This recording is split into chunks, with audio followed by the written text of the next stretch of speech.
It's time to accelerate.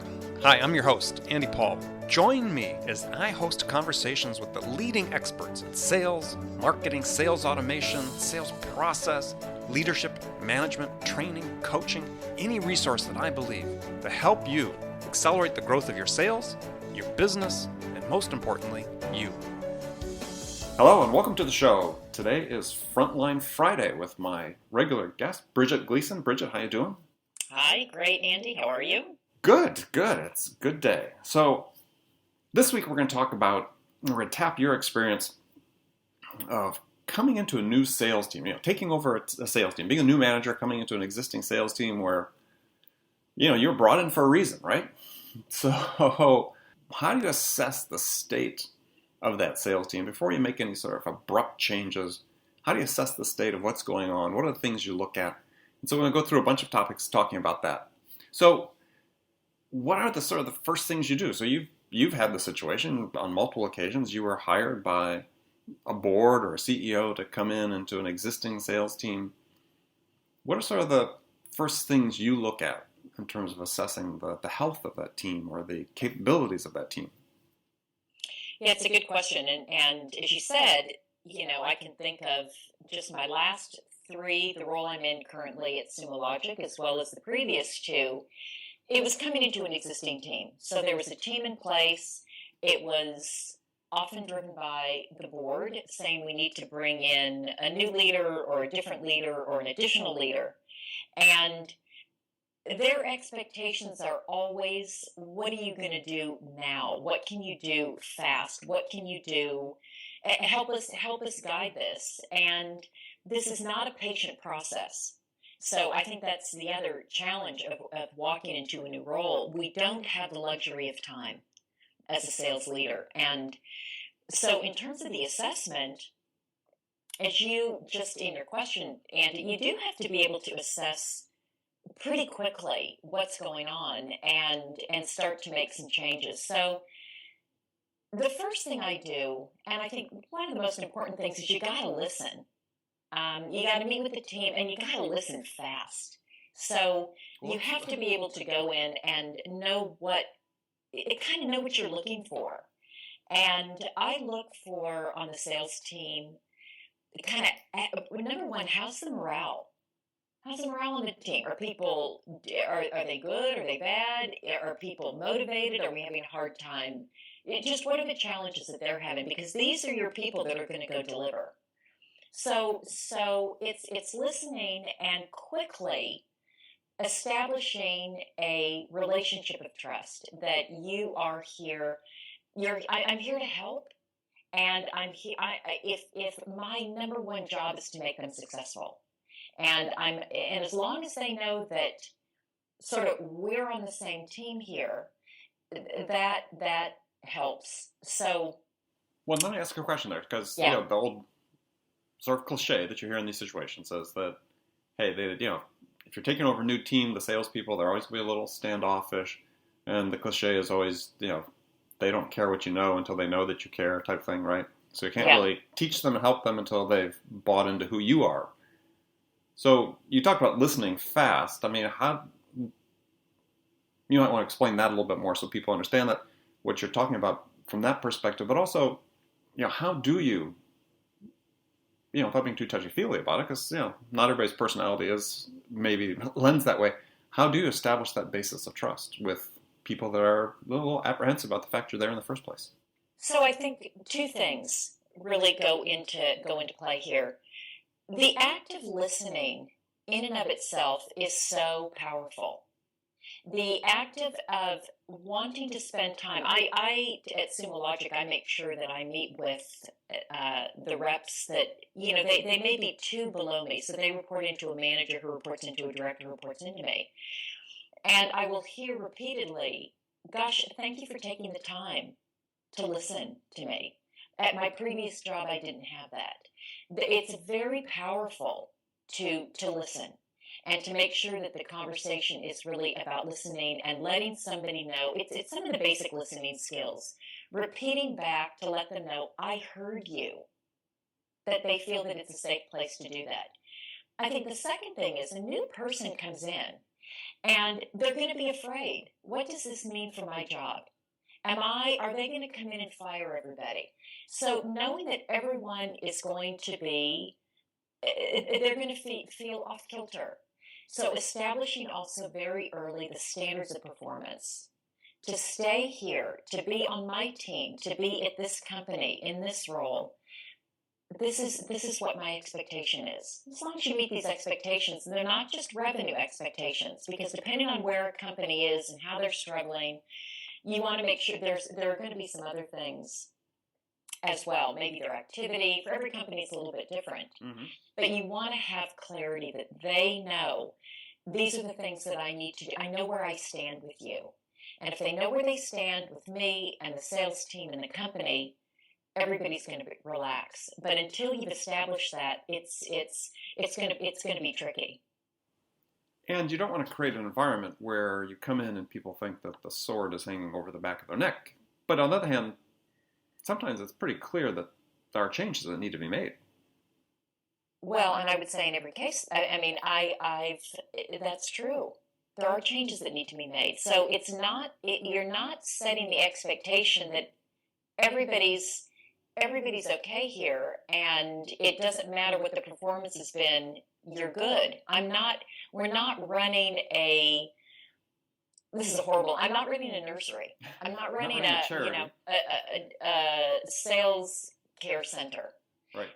So when I had taken over at Yesware, one of the things I told them is there were a lot of issues when I came on, and obviously around performance, and there were a lot of things that were just structurally they were just the company was not set up right to enable the sales team. Mm-hmm. And I said to them, I established these are, and again, it takes some time looking at really metrics. You got to look at metrics. And to establish what the sort of standards of performance were. And then I told everyone, you get the first shot to essentially try it for the team. Because what was expected of you pre-me is different than what I'm expecting. And I'll help you achieve these, but you've got to take that step also. So everybody, you've got first shot to try it for the team, and you've got all the home court advantage, and you've got all the advantages. And some people stepped up and some didn't. And so when it was time to make changes, there weren't surprises. It was very clear to look at these are in that particular situation. It was around things around activity and that were very, very doable. Mm-hmm. So that the people that didn't meet them, it was a clearer conversation, and people were not caught off guard because we'd already established this is what it's going to take to be on this team going forward. And so, how long does that process take for you typically? I mean, I understand it's unique to each situation, but when you're saying, "Hey, I'm going to set this quote unquote tryout period," how long do you give people? Well, it again, like you said, it depends on the situation. Sometimes it can be like at Yesware, it was 5 weeks. I mean, it was pretty quick in the whole scheme of things, but it needed to be quick. Yeah, so sort of like one revenue cycle a month, basically. One revenue cycle. Sometimes it's hard. Sometimes it is a bit. Sometimes it's a bit harder to unravel. And so then in certain situations, it may take a little bit more time to figure out, okay, what's going on here? Are there other factors at play? Is it a good product market fit? Are we getting the support that we need from sales operations or marketing or product or, whatever it is? Again, you still have to set the base level. This is what I expect from you. And I'll tell you, Andy, I say these things, and it's probably good for the audience to know. It's hard to do, and I would say in certain situations, I've been better at it than others. So I don't always give myself an A in my ability and timeliness of doing this. So I just, as I say it, I look at my own performance and think, gosh, like let's take SumoLogic for example.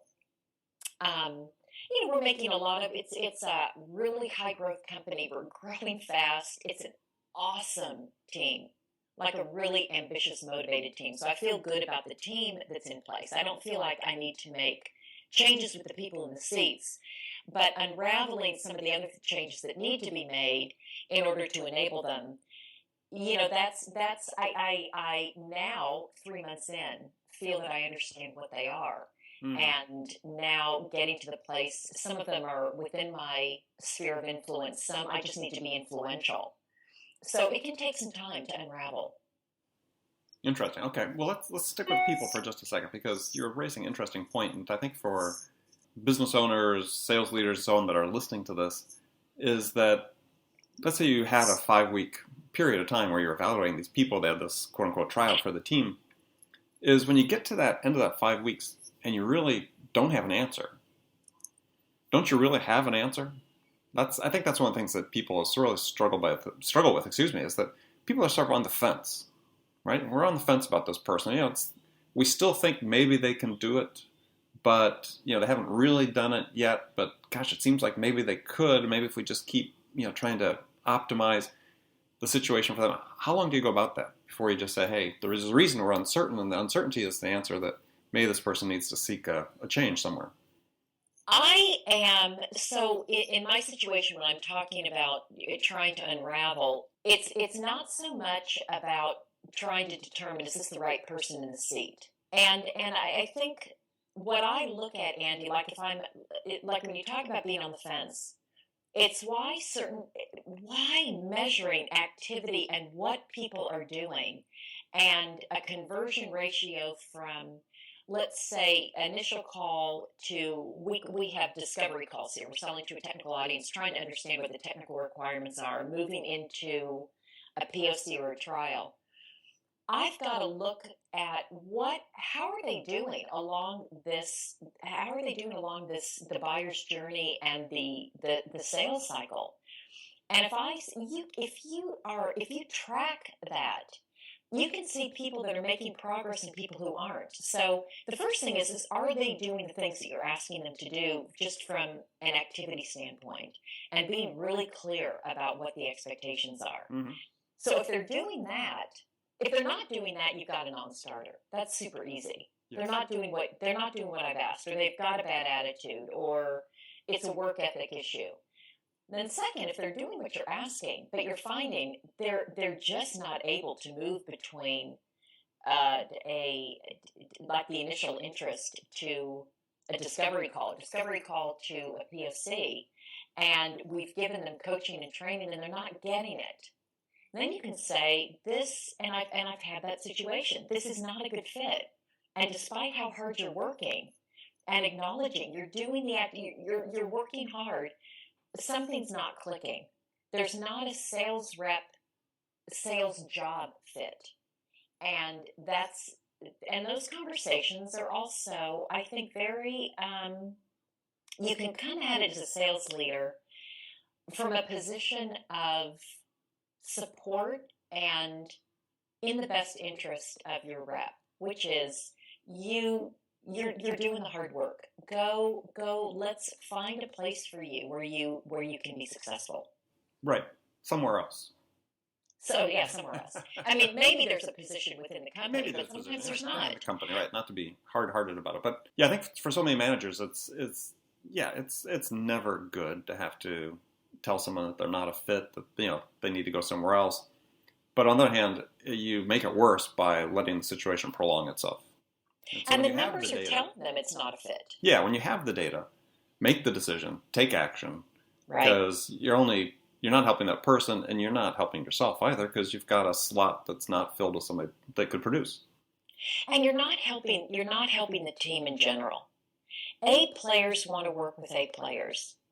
And again, a team, they're going to look, it doesn't feel good when you see that there are people on the team that sort of are allowed to keep playing on the team and aren't either able to keep up, or they're not doing the work, or it changes the dynamic of the team in a way that makes it hard to be a really high achieving, motivating team. So that, I think, the team dynamics are not, they don't benefit from having that situation. And I think it's the kindest thing you can do for someone because they know it. They know Yes. it's not working, and it feels horrible when you're working hard and it's not clicking. Yeah, and they're not going to be grateful to you that they get terminated, but at least not that moment. But the fact is, oftentimes later on, they may find a better fit for it, and they'll be happier in their lives and so on. Yeah, and I would say, Andy, I think back to people that where it hasn't been a good fit, who I'm still in touch with. I mean, they were hard conversations. It wasn't an easy decision. It wasn't pleasant. But I think when you made the comment, what is it? I know this when people don't care how much you know until they know how much you care. That when they know that it comes from a place of, I do want the best for you. I want you to be in the best place you can be. And they end up in a good place. And I always offer to help find that good place. I said, you look in my LinkedIn, see who I know. And I'm not going to misrepresent Mm-hmm. anyone. If I really think that they've got a work ethic, that's a different issue. But if it's just not a good fit, I'll be really helpful in helping them find a place where they can thrive and succeed. Excellent. Okay, we're going to take a short break. When we come back from the break, we'll talk more about what are the steps you take when you first come in to take over as an existing sales team as a new sales manager. Hi, this is Andy. Connect and Sell is used by sales reps at nearly 1,000 companies, including hundreds of technology startups and several Fortune 500 companies, to overcome the challenges of getting prospects on the phone. Companies using Connect and Sell grow their revenues faster by enabling their sales reps to have more sales conversations in 90 minutes than they could otherwise achieve in an entire week. Connect and Sell can be deployed directly to your sales reps, or you can take advantage of their outbound on-demand service, which delivers qualified prospect meetings scheduled directly on your sales reps' calendars. Visit connectandsell.com to learn more about how Connect and Sell can start filling your pipeline today. Hi, welcome back. Frontline Fridays, my regular guest, Bridget Gleason. Bridget, we've had a good conversation so far about how you as a new sales manager, not so you, but you though you've had this experience, how people in the audience, if they're a new sales manager coming into an existing sales team, what are the things they need to look for initially to assess the state and the health of that organization? We've talked a little bit about the people, so how then do you evaluate sort of activity levels, pipeline, sales velocity, conversions, other than just looking at the KPIs, which may or may not be a good representation depending on what they are? Well, that's a really good question. I mean, that's the first place I go. It's the first place I go is what's the team doing? What are the conversion ratios? What percentage of the people are making plan? If you've got 50% making it, 50 not, that tells you one thing. If you've got nobody making plan, that tells you something else. So I think there's a lot to be said just in looking at the baseline and then taking those metrics and putting the people element on top of that. So is there a reason that somebody's at 50%? Again, going back to, are they not doing the work? Are they not doing activities? Is it not a good fit for them as a sales rep? But in my opinion, I'd love to hear your thoughts on this, Andy, because you've been in the situation as well. What would you look at after that, or in addition to that? Well, I think one thing is the plan itself, right? So if you come into a situation and everybody's well below plan or below plan, won't put a quantification on it. First thing I do, I'll go look at the plan, because I've come into situations as a consultant, certainly, and once or twice even as a VP level person where, the person who set the plan, the person who established the quotas and so on, was out to lunch completely, right? I mean, this was just a bad plan, and the goals were never going to be achieved by anybody.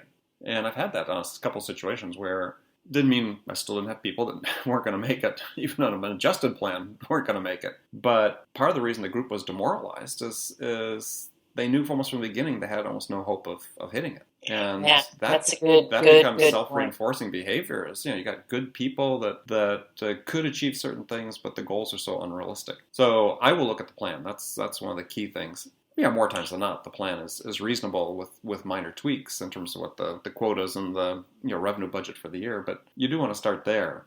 So Andy, let me ask you a question. Sure. When you find that the plan it's not the right plan, and you're having to go back to, let's say, a board or an executive team and say, hey, the plan doesn't make sense. Tell me about that conversation, because that's not an easy one. That's never a good conversation, especially with the board. Well, I mean, it's different if you're a consultant versus, coming in as a new hire, let's say, into the company, right? Because if you're a new hire coming into the company, I'll have that conversation before I get hired. I want to see what the plan is. I want to see what people's performance is relative to the plan, how the quotas are set. And in one case, I had that conversation doing interviews with board members about the fact the plan just wasn't realistic. And the fact is, they know it, right? They're in the meetings. They're getting the monthly package, or if they're having monthly board meetings, they're getting the the presentation from the management team in the board meeting. They know it. It's part of the reason they're interviewing you, right? They know that something's not right. And sometimes it is the plan. They're not unaccustomed to plans being missed. Yeah, but they certainly, in my experience, they're not unaccustomed, but that is the last thing that they want to hear. Oh, yeah. So I think your conversation around it is just right. They know something's amiss. They just don't know exactly what it is. And the one CEO that I worked with a number of years ago, he used to always say, no good news, no bad news, just news. And I even when delivering good news, bad news, I just say, I'm just going to tell you this is my opinion. These are my observations about what's going on here. Mm-hmm. And you hired me to look at this. You can accept it or not, but this is what I see. And then just to stand firm. I think the VP of sales role takes nerves of steel and being decisive. And it's not always easy. It's not for the faint of heart. No, it's not for the faint of heart.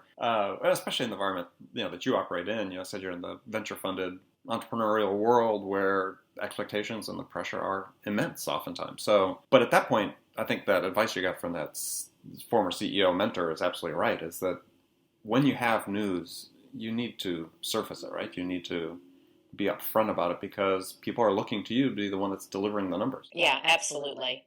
And they're looking, in coming into a new team also, a new environment.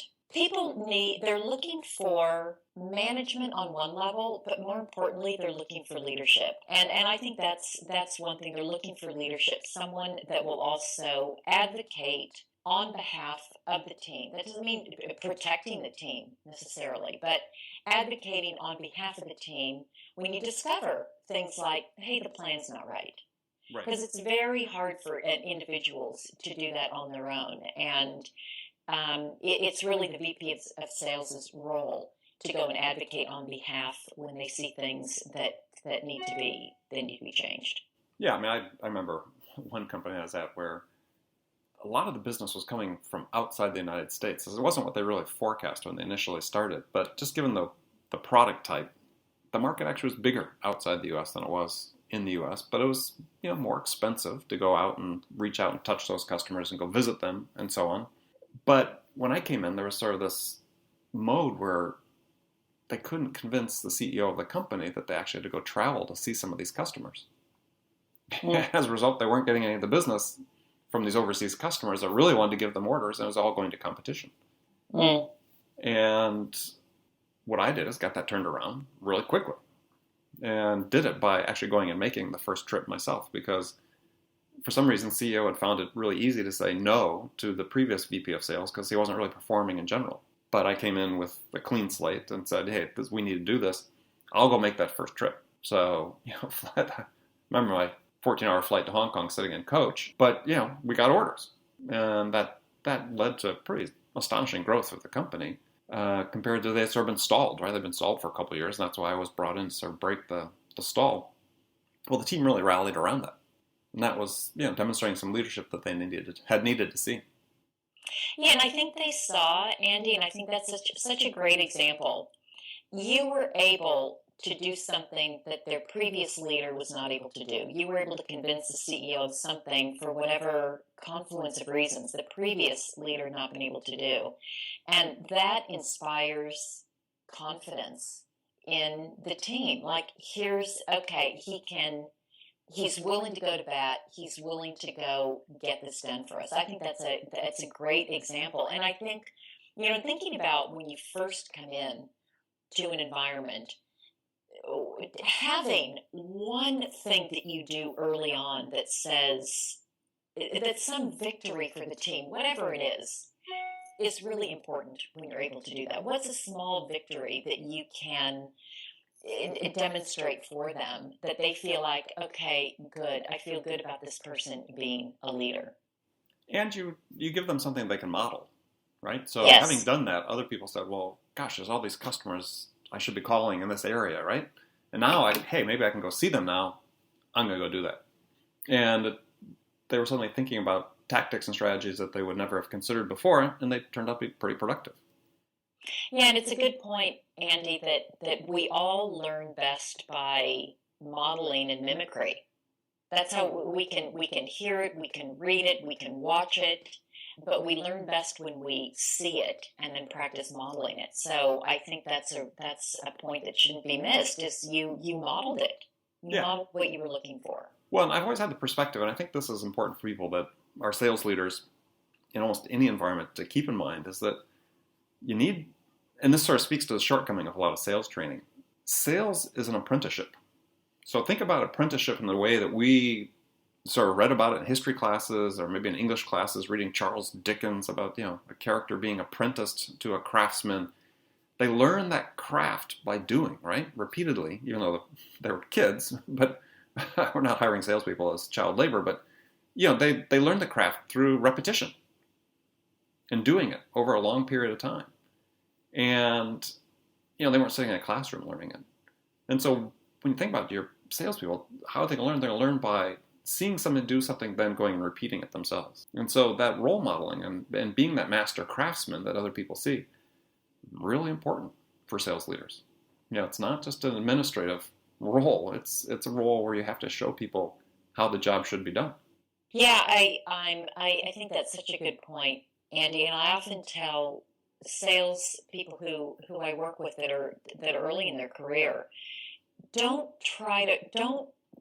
rush through this. Don't rush through the process of development, because some of, like your point of apprenticeship, you really only get the experience by living it, by doing it, by practicing, by watching, by repetition.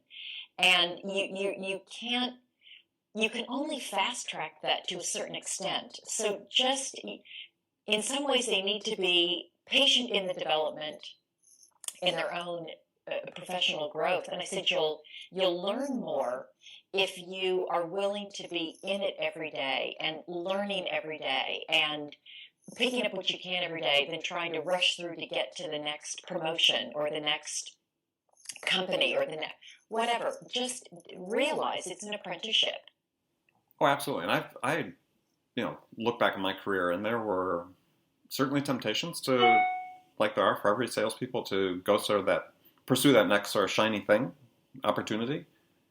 But there were two occasions in my career where I deliberately stayed longer than I might otherwise have because of what I was learning, and then able to then take that to the next position and apply it and be much more qualified and for the next role and get many more opportunities at that level because I'd spent that time and invested in learning myself.